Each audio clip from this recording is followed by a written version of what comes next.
Graças a paz, irmãos, amém. Dia do Senhor, dia maravilhoso para as nossas almas. Peço aos irmãos que abram comigo as Escrituras no Evangelho de Mateus, capítulo 28.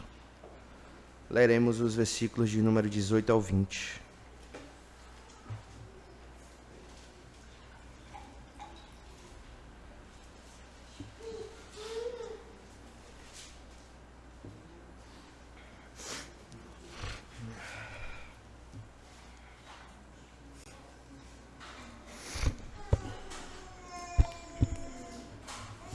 Todos acharam? Leamos a palavra do Senhor sobre a grande comissão, Mateus capítulo 28, versos 18 a 20. A palavra do Senhor diz: Jesus, aproximando-se, falou-lhes, dizendo: Toda a autoridade me foi dada no céu e na terra. Ide, portanto, fazei discípulos de todas as nações, batizando-os em nome do Pai, do Filho e do Espírito Santo, ensinando-os a guardar todas as coisas que vos tenho ordenado. E eis que estou convosco todos os dias, até a consumação do século. Amém. Oremos mais um pouco. Curvem a vossa cabeça. Ó Pai bendito, aqui, ó Senhor, nós estamos diante da Tua santa palavra, Senhor. Nós, com o coração sinceros, ó Deus, rogamos a Ti, fala conosco. Peço-lhe, ó Senhor, que edifica a Tua igreja, Senhor. Ó amado Jesus, revela-se ao Teu povo, a Tua noiva, Senhor. Transforma-nos nessa manhã, a Tua imagem, Senhor. Estamos aqui, Senhor, para fazer discípulos de Ti. Como foi anunciado, Senhor, mais cedo, Barnabé e Saulo, eles não fizeram discípulos de si mesmos, mas de Ti, ó Senhor Jesus. Que a Tua igreja, Senhor, contemple a Ti, ó Senhor Jesus. Que a Tua noiva, ó Senhor, deseje mais a Ti. Fala aos nossos corações, conforme a Tua palavra, no poder do Teu Santo Espírito, Senhor. Vivifica-nos, Senhor. Perdoa, ó Senhor, os nossos pecados. Ó Pai, oro também para que o Senhor possa abrir o nosso entendimento, para que cresçamos na graça e no conhecimento. Essa é a oração, Senhor, que eu faço, no nome do Teu Filho Jesus. Amém. Amém. Meus irmãos, quem já assistiu um filme ou uma série e começa aquele filme na cena final, e aí depois volta tudo de novo e começa agora do início? Por que geralmente os roteiristas, as pessoas pensam em fazer isso? Provavelmente para dar uma compreensão, uma clareza maior a respeito do que é o propósito daquele final. Nós aqui lemos a grande comissão, estamos no finalzinho do Evangelho de Mateus, mas como nós não passamos aqui por uma série no Evangelho de Mateus, eu gostaria de fazer assim. A gente leu aqui o final, mas a gente agora vai para o início do Evangelho para compreender melhor a grande comissão. Amém? Abram comigo então no capítulo 1, versículo de número 1 do Evangelho de Mateus. Mateus 1, versículo de número 1. A palavra do Senhor diz: livro da genealogia de Jesus Cristo, filho de Davi, filho de Abraão.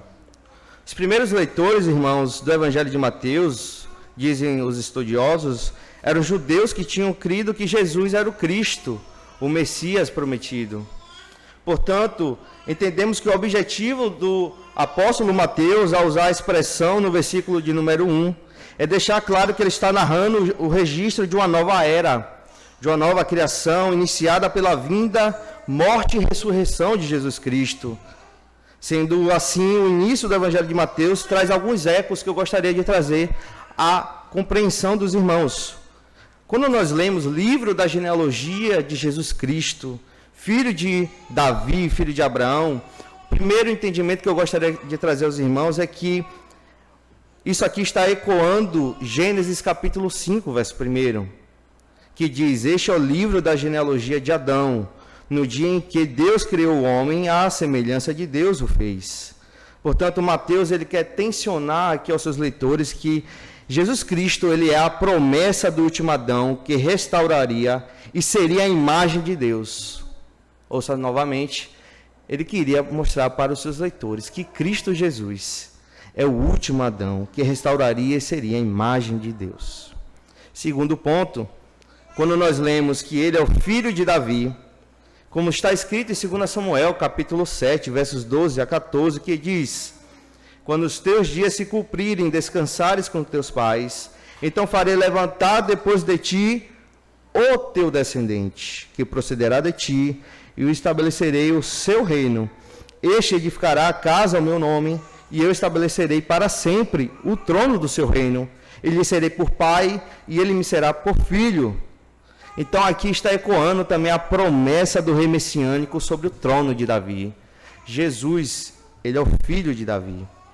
Por fim, nós podemos ler aqui que Mateus disse que ele era filho de Abraão.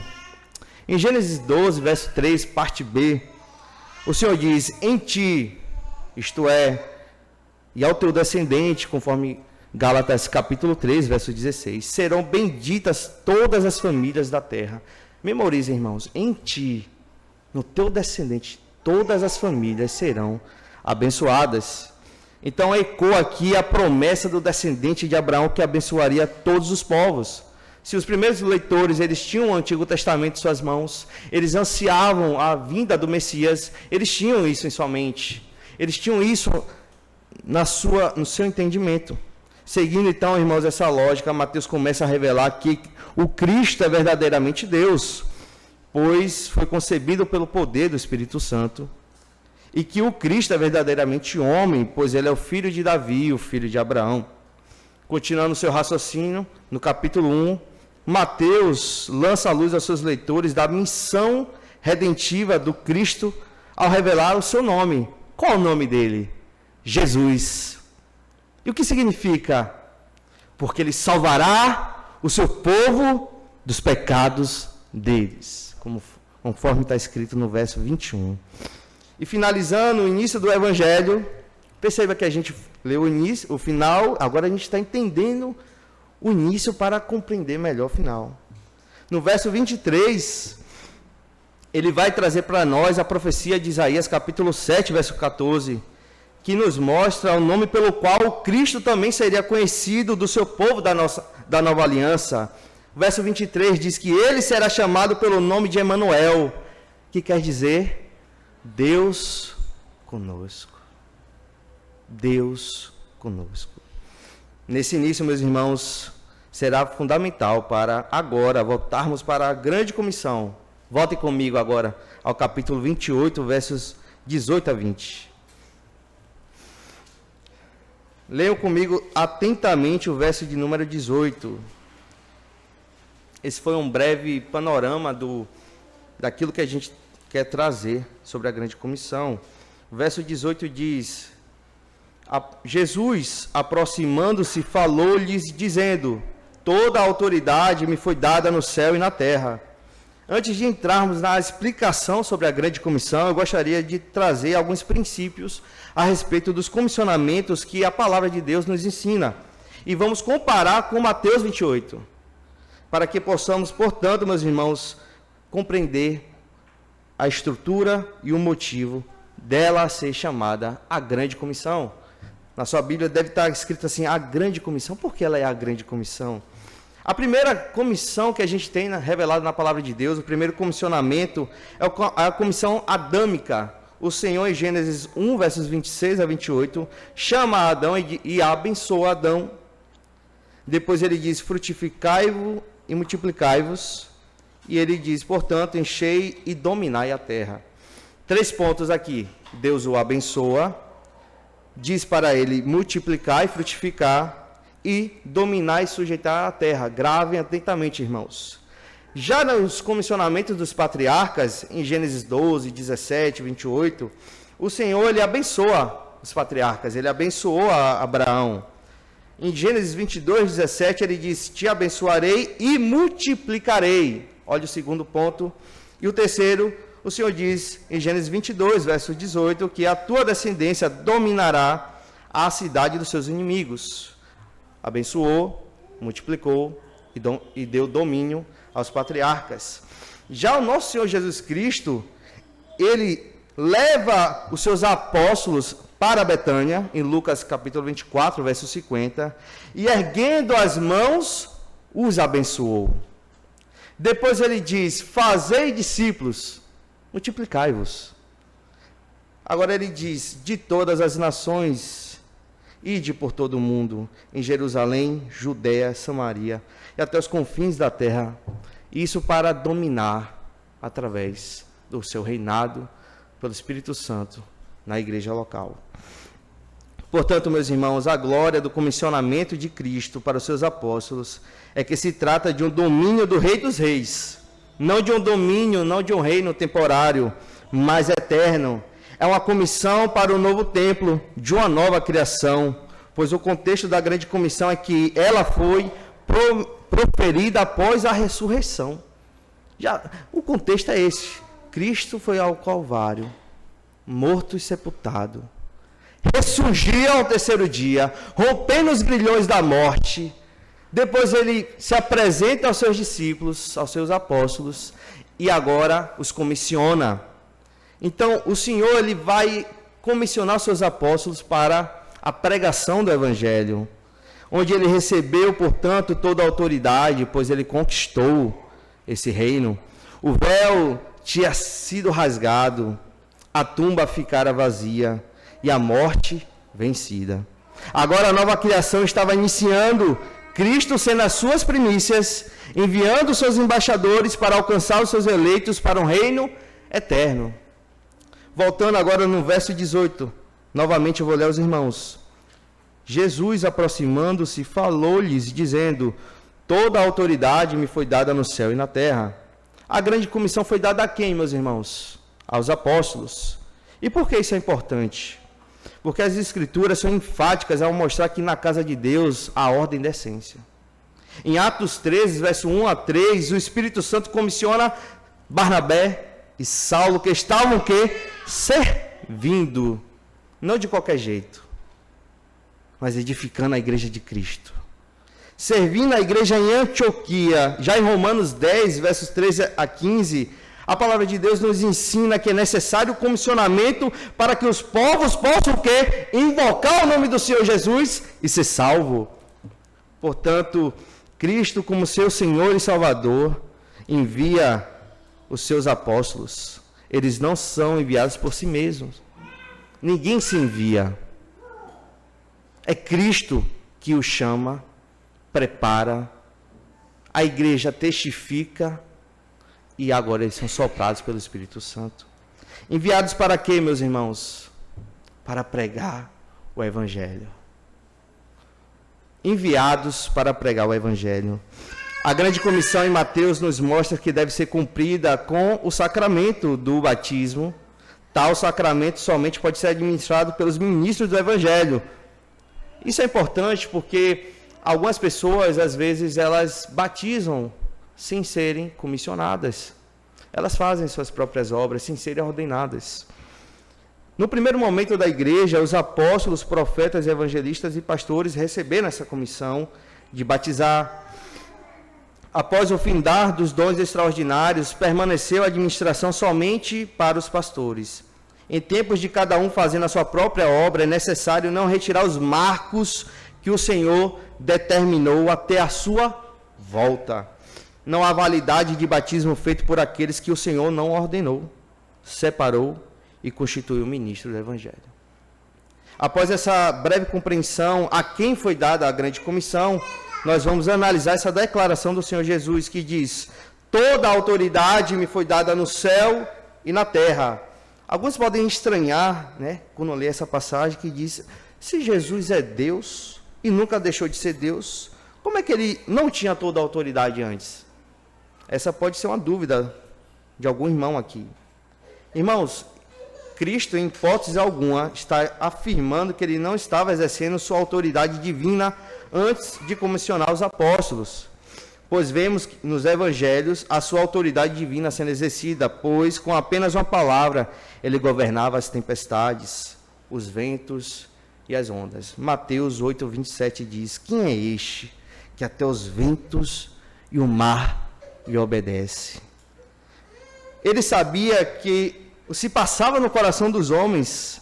Mateus 9, verso 4 diz: Jesus, porém, conhecendo os seus corações, os seus pensamentos, disse: por que cogitais o mal no vosso coração? Por fim, ele perdoava pecados. Mateus 9, 6 diz: para que saibais que o Filho do Homem tem sobre a terra autoridade para perdoar pecados. Disse então ao paralítico: levanta-te, toma teu leito e vai para a tua casa. Então o Senhor Jesus quis dizer o que? Com toda a autoridade me foi dada no céu e na terra. Jesus está se referindo à autoridade de mediador, autoridade do rei da nova criação, autoridade que só ele possui, autoridade plena para governar a sua igreja. Segundo John Gill, ele ao comentar essa passagem, meus irmãos, ele diz assim: todo poder ou autoridade, depende da sua tradução, me foi dado no céu e na terra. Deve ser entendido como toda autoridade, todo poder, como mediador que foi entregue pelo Pai. Lemos o Salmo, capítulo 2, Salmo de número 2, que diz isso: pede-me e te darei as nações.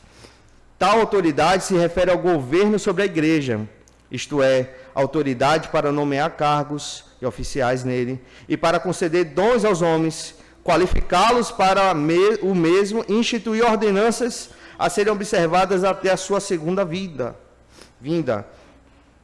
Quando o Senhor Jesus, meus irmãos, faz essa declaração, ele a faz utilizando a passagem de Daniel, capítulo 7, versos 13 a 14, como pano de fundo. Porque esta passagem, ela aponta para a coroação e o recebimento do governo pleno do Messias sobre o seu reino eterno. Acompanhe a leitura de Daniel 7, versos 13 e 14. A palavra do Senhor diz: eu estava olhando nas minhas visões da noite, e eis que vinha com as nuvens no céu, um como filho do homem, dirigiu-se ao ancião de dias, e o fizeram chegar até ele. Foi-lhe dado domínio, e glória e reino, para que os povos, nações e homens de todas as línguas o servissem, o adorassem. O seu domínio é domínio eterno, que não passará, e o seu reino jamais será destruído. Tal passagem, ela salta aos nossos corações de maneira tão gloriosa, e eu estava lendo essa passagem, me chamou muita atenção quando diz: o fizeram chegar até ele. Isso nos mostra, meus irmãos, que somente Jesus é digno. Somente Cristo Jesus é digno de ser recebido em glória. Ele foi coroado, ele recebeu toda a autoridade, pois o Pai a deu a seu Filho domínio, glória e reino. Ele é digno, meus irmãos. Jesus está se referindo então como a autoridade do reino mediatorial. Essa autoridade significa que agora Cristo Jesus, como mediador do pacto, governa a sua igreja com toda a autoridade e poder. A nossa confissão, no capítulo 26, parágrafo 4, diz que o Senhor Jesus é o cabeça da igreja, e pela designação do Pai, acha-se investido supremo e soberanamente de todo o poder para chamá-la, instituí-la, ordená-la e governá-la. No finalzinho do verso 18 diz o que, meus irmãos? Voltem comigo atentamente. O Senhor diz: toda a autoridade me foi dada aonde? No céu e na terra. Essa autoridade ele foi dada no céu e na terra. Ele é digno, meus irmãos. O Salmo 15, o Salmo 24, há um dilema que diz: quem habitará no santo monte do Senhor? Quem estará nos átrios de Deus? Quem poderá, meus irmãos, essa presença de Deus especial?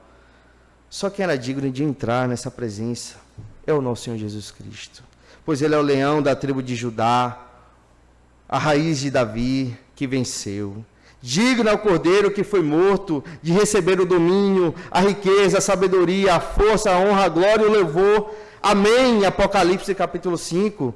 Então, quando ele diz que lhe foi dada porque Cristo Jesus é o nosso Redentor vitorioso. Ele venceu a tentação de Satanás como último Adão. Enquanto Adão falhou no deserto, no jardim, ele venceu no deserto. Ele venceu a tentação no deserto como o verdadeiro Israel de Deus, enquanto Israel coletivo falhou no deserto. Ele venceu os principados e potestades na cruz. Venceu os grilhões da morte. E ele exerce essa autoridade aonde? No céu e na terra. O céu agora está sujeito a Cristo. Sob seu domínio, todos os anjos lhe estão sujeitos. Eles são enviados por Cristo para o serviço a favor dos que hão de herdar a salvação. Todos que se acham no céu se prostram e adoram o Cordeiro de Deus. Ele tomou o livro e desatou os selos. Ele levou cativo o cativeiro e concedeu dons aos homens. Ele subiu acima de todos os céus para encher todas as coisas, para ser aquele que a tudo enche. Não há nome igual ao nome dele, meus irmãos. De fato, Cristo está nos céus reinando com toda a autoridade. Nele, somente por ele, por causa dele, os céus e a terra que antes estavam separados, agora são reconciliados. Salmo 85, verso 10 diz: encontraram-se a graça e a verdade, e a justiça e a paz se beijaram. Que passagem maravilhosa. Encontraram-se a graça e a verdade. A justiça e a paz se beijaram. Agora os céus e a terra se beijaram na reconciliação efetuada e conquistada por Jesus. Eles se beijam na cruz de Cristo, na sua ressurreição, na sua ascensão. Cristo, meus irmãos, é a verdadeira escada de Jacó, onde a terra e o céu se encontram. Na terra, o Senhor reina em seu reinado mediatorial, através do Espírito Santo, por meio da sua palavra, na sua igreja. A igreja é governada por Cristo. A igreja reconhece e vive sob seu governo, sendo-lhe obediente. E para isto, o Senhor da igreja dá a ela pastores para governarem através das Escrituras. A sua autoridade na terra é vista quando a sua igreja anda em conformidade com o evangelho do reino, quando os ministros e os membros se sujeitam ao ensino de Cristo. Pois no verso 19 diz: Ide, portanto, fazei discípulos de todas as nações, batizando-os em nome do Pai, do Filho e do Espírito Santo. Após anunciar sua autoridade plena, o Senhor dá, portanto, a sua grande comissão. O Senhor, primeiro, ele lança o fundamento da grande comissão, a causa dela, para somente depois anunciá-la aos seus apóstolos. Isso nos ensina, irmãos, a respeito da verdadeira motivação que você deve ter. A glória de Cristo, tudo por Ele e para Ele. Quando lemos os versículos, quando nós lemos aqui, irmãos, no versículo 19, que diz: Ide, portanto, fazeis discípulos. A palavra, portanto, é uma conjunção utilizada para indicar a conclusão de uma ideia anterior dentro de uma frase, que neste caso é toda a autoridade de Cristo recebida no céu e na terra. Então, agora passamos a compreender qual é o grande objetivo da grande comissão. Qual é o objetivo da grande comissão, irmãos? O pastor falou mais cedo. Fazei discípulos. Os apóstolos não foram comissionados para outra coisa, a não ser fazer discípulos de todas as nações. A construção da grande comissão tem como centralidade o fazer discípulos, enquanto o restante da grande comissão está aqui meio que orbitando, dando subsídios a todo o discipulado. Isso nos ensina que há a necessidade de um ensino antes do batismo, há a necessidade do batismo e a necessidade do ensino ser pregado, ensinado até a volta de Cristo. Então, o que significa, meus irmãos, fazer discípulos? Você deve estar se perguntando, o que significa fazer discípulos? Fazer discípulos, meus irmãos, é formar o caráter de Cristo neles. É fazê-los à imagem de Deus em Cristo Jesus. É levar os seus discípulos a conhecer, amar, crer, obedecer e desejar a Cristo. De tal forma que eles dirão: me dá mais de Cristo. Eu quero conhecer mais de Cristo, pastores. Oh, eu quero conhecer a Jesus. Eu quero obedecê-lo. Eu quero amá-lo. Eu quero louvá-lo. Eu quero orar, estar na presença dEle. Isso é fazer discípulos. Isso aqui é ter um coração de discípulo. É amá-lo, desejá-lo como único e suficiente. E de fato tem que ser, meus irmãos. A noiva espera o noivo. O dia do Senhor tem que vir para a casa do Senhor com alegria no seu coração, porque você encontrará com Ele. Você encontrará com o Senhor. De fato, o seu coração tem desejado por Cristo? Você é capaz de falar hoje, meu coração tem um hino que é, dá-me a Jesus. E isso é tudo para mim. Cristo é suficiente para a sua vida? Como então que os apóstolos faziam discípulos? Na passagem de Marcos capítulo 16, verso 15, que é correlato à grande comissão, o Senhor Jesus diz da seguinte forma, e disse-lhes, ide por todo o mundo e pregai o evangelho a toda criatura. Portanto, os discípulos de Cristo são feitos inicialmente através da pregação do evangelho. Os atalaias do Senhor são enviados para anunciar as boas novas aos que estão mortos. Eles pregam sob um vale de ossos secos. Proclamam a Cristo, pregam no poder do Espírito Santo, de tal forma que os corações são compungidos ante ao Cordeiro de Deus. Na pregação, Cristo faz ouvir a sua voz, a voz do bom pastor ao seu coração, meus irmãos. Eles recebem a vida ao ouvir a voz de Cristo. O apóstolo Pedro proclamou a Cristo. Em Atos 2, ele proclamou a sua morte, a sua ressurreição e a sua exaltação. E qual foi o resultado disso? Lucas escreve no capítulo 2, verso 37, ouvindo ele estas coisas, que coisas? O Evangelho, a proclamação de Cristo. O que aconteceu com eles, com aqueles ouvintes? Compungiu-se-lhe os corações. Coração, ao ouvir a voz de Cristo, do bom pastor, ficou contrito, desejoso por mais dele, arrependido dos seus pecados. Portanto, para fazermos discípulos, é necessário iniciarmos com a pregação de Cristo e este crucificado. Acompanhe meu raciocínio sobre a grande comissão encontrada no livro de Isaías. Isaías, do capítulo 52 a 54.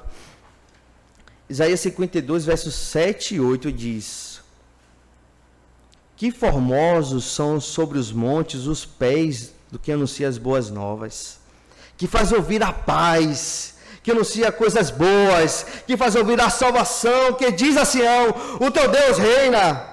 Eis o grito dos teus atalaias, eles erguem a voz, juntamente exultam, porque com seus próprios olhos distintamente vê o retorno do Senhor a Sião.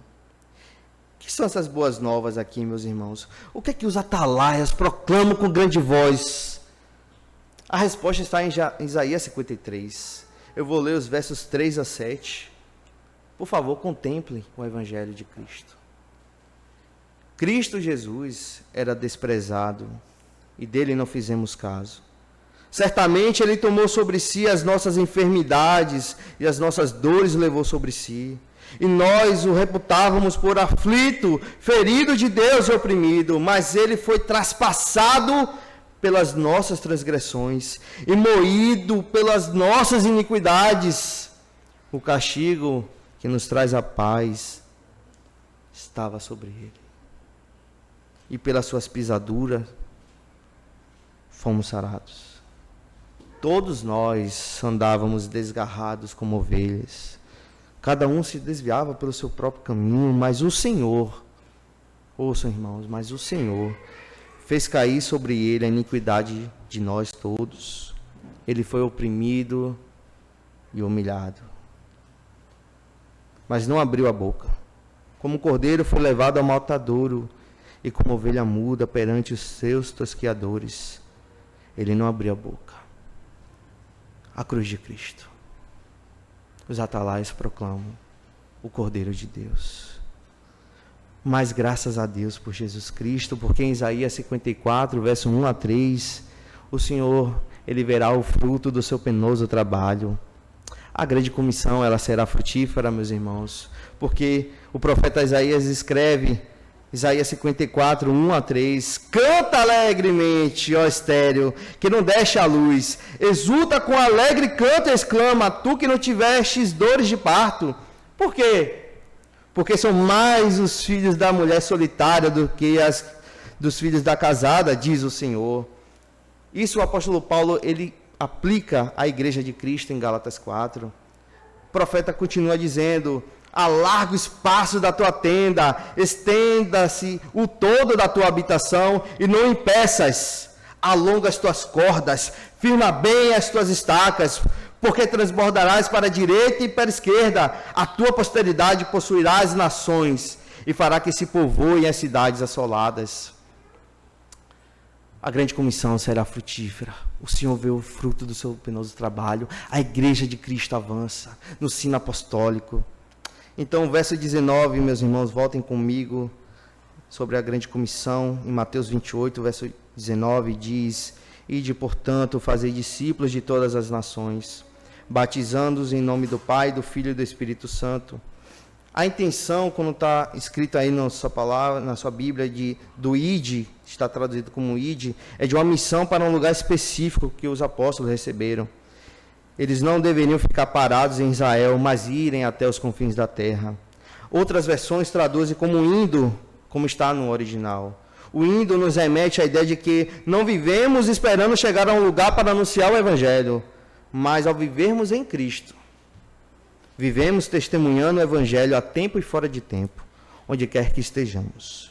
Quando o Senhor Jesus disse que a missão de fazer discípulos era para ser feita a todas as nações, e secou o início do Evangelho de Mateus, a gente não leu que ele é o filho de Abraão, que viria para abençoar todos os povos da terra, todas as famílias da terra.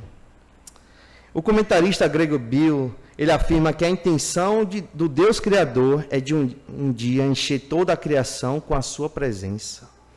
Portanto, Cristo agora cumpre tal intenção do Pai, ao comissionar os seus apóstolos, e estes irem anunciando as boas novas do reino de Deus.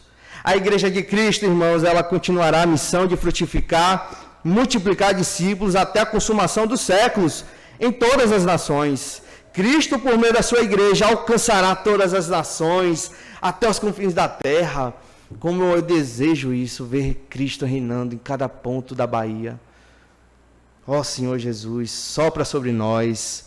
Cristo, ele sopra sobre o seu povo, enviando missionários, os comissionando no poder do Espírito Santo, no poder desse evangelho glorioso, irmãos. Este comissionamento, ele é de tal forma que os missionários, eles vão hastear o glorioso estandarte de Cristo, e com voz forte, eles irão anunciar que Jesus é o Rei. Eles anunciam com voz forte que a Sião, teu Deus reina. Eles anunciam com voz forte: olhai para Cristo, sejam salvos. Eles anunciam com voz forte que Cristo foi traspassado, moído pelos nossos pecados. Eles anunciam com voz forte que Cristo não permaneceu na tumba, mas ressuscitou ao terceiro dia. Sim, irmãos, Cristo ressuscitou dentre os mortos. Ele rompeu os grilhões da morte. E nós cantamos: ó morte, onde está a tua vitória? Onde está, ó morte, o teu aguilhão? Eles anunciam, meus irmãos, com voz forte: todos vocês hoje que têm sede, venham a Cristo. O que vocês estão esperando? Serem perfeitos? Nunca serão. Venham a Cristo. É pela fé, meus irmãos. Lance-se a Ele. Chore e clame diante dos seus pés, confesse os seus pecados, arrependa-se, creia no Senhor Jesus e será salvo. Mas lance-se a Cristo hoje. Eles anunciam que a igreja, avancemos o reino de Cristo, por Cristo, seu reino e sua glória, até os confins da terra. Isso é a missão dos atalaias, isso era a missão dos apóstolos, isso é a missão dos pastores. Isso também tem que ser a nossa missão, fazer discípulos de Cristo, anunciando que Ele reina, que Ele é o glorioso Rei, para que todos se arrependam e estejam sujeitos ao seu governo. Concluindo o seu comissionamento, meus irmãos, aos apóstolos, o Senhor Jesus diz a eles que deveriam fazer discípulos, batizá-los em nome do Pai e do Filho e do Espírito Santo. Aqui, meus irmãos, é importante destacar que os sacramentos ou ordenanças foram outorgados aos apóstolos para sua devida administração. Quais são eles? Na classe você tem que aprender, né? Ceia do Senhor e batismo. Estava na prova. O batismo, meus irmãos, é lícito para quem? Para quem se tornou discípulo de Cristo. Para aqueles que tiveram o coração o quê? Compungido.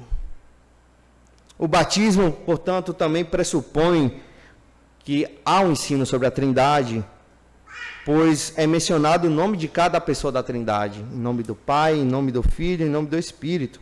O batismo pressupõe o ensino também da criação, porque se a gente prega a salvação em Cristo, a gente tem que falar da queda. E a gente tem que falar da queda, a gente fala também da criação, pois Deus, o Criador, criou Adão, formou Adão, fez uma aliança com ele. Ele quebrou a aliança e agora vem uma aliança da graça. E também nós pregamos a respeito da sua consumação. Então, essa é a cosmovisão que pressupõe, antes do batismo, criação, queda, redenção e consumação, o básico. O batismo pressupõe o discipulado antes dele mesmo, que instrui os novos discípulos a uma fé racional, ortodoxa e bíblica, principalmente à medida que o número dos gentios estavam chegando à fé. Continuando o seu comissionamento, vamos agora ao versículo 20, parte A, que diz: ensinando-os a guardar todas as coisas que vos tenho ordenado. Ora, meus irmãos, a igreja de Cristo é um local de ensino da palavra. Uma igreja verdadeira é aquela que ensina essa doutrina, que ensina e se afadiga no ensino da doutrina dos apóstolos. Quando o Senhor Jesus disse essas palavras, ele não as disse a fim de que somente os 4 evangelhos fossem ensinados, como somente fosse o ensino dele está contido ali nos 4 evangelhos. Pois o ensino do nosso Senhor Jesus continua através da sua igreja, através do Espírito Santo que iluminou os apóstolos. Por isso lemos que os discípulos perseveravam na doutrina dos apóstolos. A fim de endossar essa doutrina, eu vou ler para os irmãos o Evangelho de João, capítulo 16, versos 12 a 15, que a palavra do Senhor diz: tenho ainda muito que vos dizer, mas vós não podeis suportar agora. Perceba, o Senhor Jesus queria ensinar mais a igreja, mas eles não tinham condições. Quando vier, porém, o Espírito da verdade, ele vos guiará a toda a verdade, porque não falará por si mesmo, mas dirá tudo o que tiver ouvido e vos anunciará as coisas que hão de vir. Ele me glorificará, porque há de receber do que é meu e vos há de anunciar. Tudo quanto o Pai tem é meu. Por isso é que vos disse que há de receber do que é meu e vos há de anunciar. Então o ensino de Cristo para a sua igreja foi também progressivo. À medida que a igreja crescia, o Senhor foi retirando sinais e prodígios que acompanhavam as pregações e foi solidificando a revelação especial, nesse caso o Novo Testamento, solidificando também os ministérios ordinários dos pastores em sua igreja até o fechamento do cânon. A tradição apostólica foi passada para Timóteo. Paulo diz aos presbíteros em Éfeso que ele tinha anunciado todo o conselho de Deus. E na grande comissão, os ministros do Evangelho recebem a missão de fazer discípulos de Cristo com base em toda a palavra de Deus, do Antigo ao Novo Testamento, de Gênesis a Apocalipse. Ora, meus irmãos, tudo que vimos aqui nos ensina que a porta da entrada na igreja é através da pregação do Evangelho, que está ligada no céu, onde o perdão dos pecados são proclamados, por onde as novas criaturas entram na igreja através da fé no nosso Senhor Jesus Cristo ao ouvir seu Evangelho.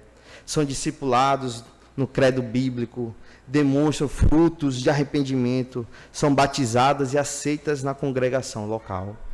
Por fim, no versículo 20, parte B, diz: e eis que estou convosco todos os dias, até a consumação do século. Lembre-se que no início do Evangelho de Mateus, onde ele buscou apresentar Jesus, que Jesus é Emanuel, é o Deus conosco. O Senhor Jesus promete a sua presença para os seus apóstolos na missão de fazer discípulos. Eles poderiam ir, pois a autoridade estava com Cristo. Eles poderiam enfrentar todas as coisas, pois jamais seriam desamparados. Ouça essa promessa: eis que estou convosco. Às vezes a gente se sente sozinho, mas o Senhor diz: eu estou convosco.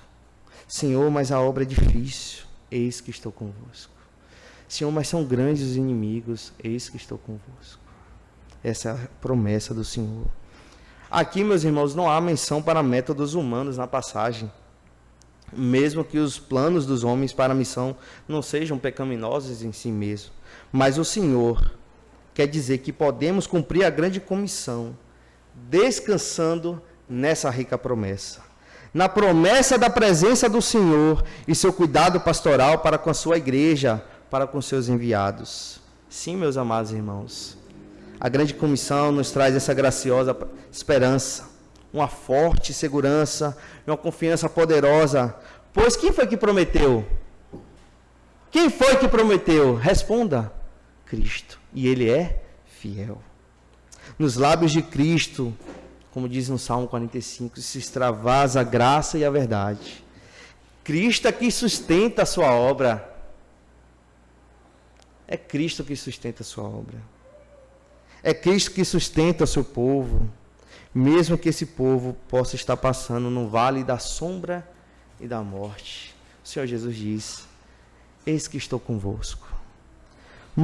Pois quem pode nos separar, meus irmãos, do amor de Cristo?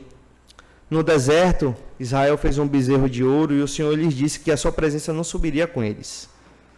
Mas Cristo diz ao contrário a nós: lembre-se, você nunca será abandonado. Mas o nosso Senhor Jesus Cristo foi abandonado na cruz, para que fôssemos, portanto, guardados para sempre. Esse amor te constrange. Seja sincero. Você vive por causa dele. Seu coração está em Cristo. Você hoje acordou pensando em Cristo. Dormiu desejando por ele. Você pode dizer: Cristo está comigo todos os dias. Ele foi abandonado na cruz, para que você fosse sempre guardado. Na nova aliança, irmãos, sabemos que estamos unidos a Cristo de maneira inseparável. Nunca seremos abandonados. O apóstolo Paulo, na sua última epístola, no capítulo 2, no capítulo 1, versículo 15, ele diz que todos os da Ásia tinham abandonado. No capítulo 4, verso 16, ele diz: na sua primeira defesa, ninguém foi ao meu favor. Antes, todos me abandonaram. Os homens podem te abandonar. Mesmo você sendo um homem de Deus, no seu momento de maior dor, aquela prisão gélida, sob a égide do governo romano, do Império Romano, o maior império até então, o apóstolo Paulo, precisando dos irmãos, ele diz: todos me abandonaram. Contudo, irmãos, nós lemos o quê? Que Cristo falou o quê? Eis que estou convosco. A palavra continua e Paulo diz: mas o Senhor me assistiu, me revestiu de forças, para que, por meu intermédio, a pregação fosse plenamente cumprida, e todos os gentios a ouvissem, e fui libertado da boca do leão. Aqui está a passagem que nós acabamos de ler. Eis que estou contigo, ó Paulo, todos os dias. Vá, pregue o evangelho. Paulo fez isso.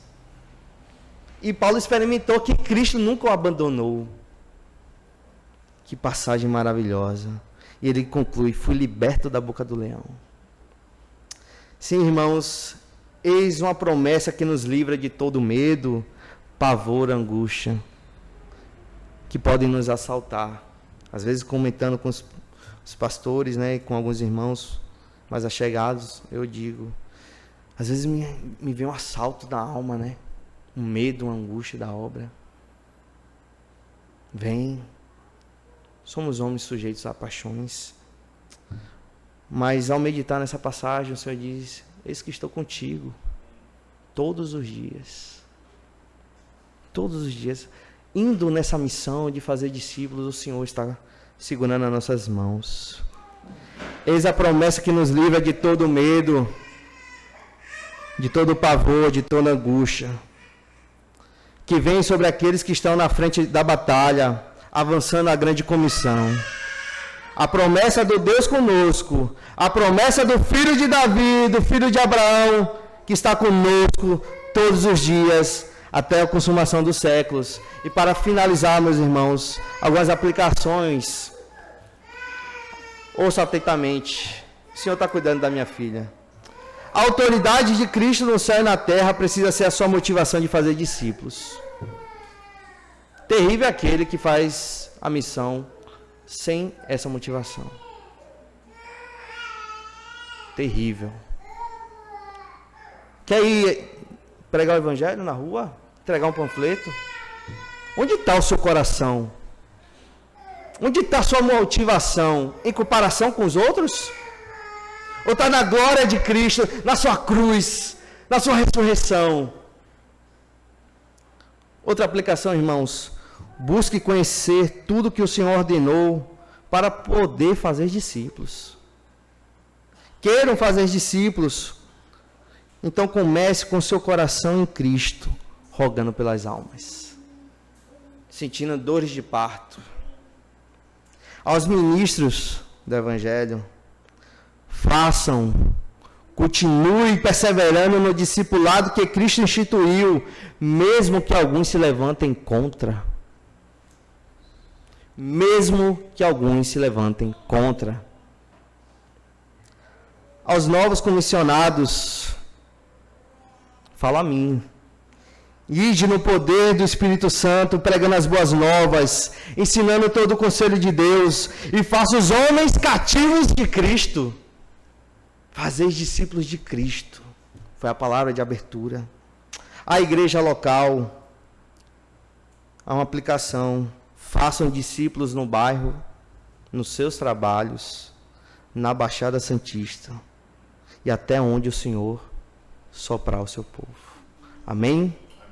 Oremos, irmãos, curvemos a nossa fronte. Ó Santo Deus, aqui nós estamos, ó Senhor, como teu povo da aliança. Diante, Senhor, da tua palavra, que o nosso coração, meu Deus, seja transformado, Senhor. Não pelas minhas palavras, mas pela tua palavra, Senhor. Não pelo meu conhecimento, mas pelo poder do teu Santo Espírito. Que os nossos corações saiam transformados para viver essa palavra, para fazer discípulos, para que possamos ver mortos ganhando vida em ti, Jesus. Não a nós, Senhor, mas ao teu nome da glória. Ó Senhor, queremos ver as pessoas amando a ti, Jesus. Como lemos, beijando o Filho do Senhor. Ó Senhor, uma fé que se prostra ante a ti. Uma fé, Senhor, obediente, humilde, submissa, Senhor, a ti.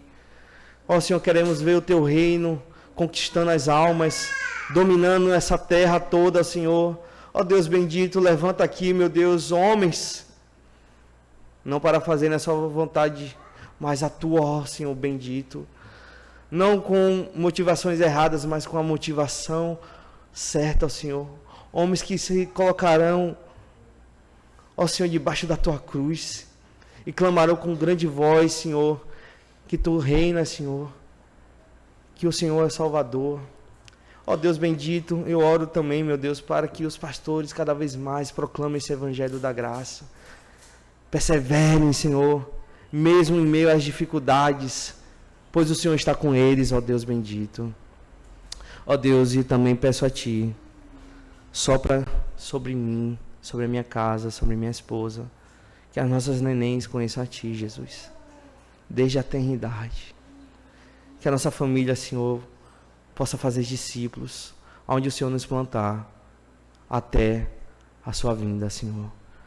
É o que eu faço nessa manhã, Senhor, como minha oração, que se une, Senhor, à oração dos teus servos, dos pastores, dos nossos pastores. No nome do amado Filho teu, ao Pai, é que eu oro e peço. Amém e amém.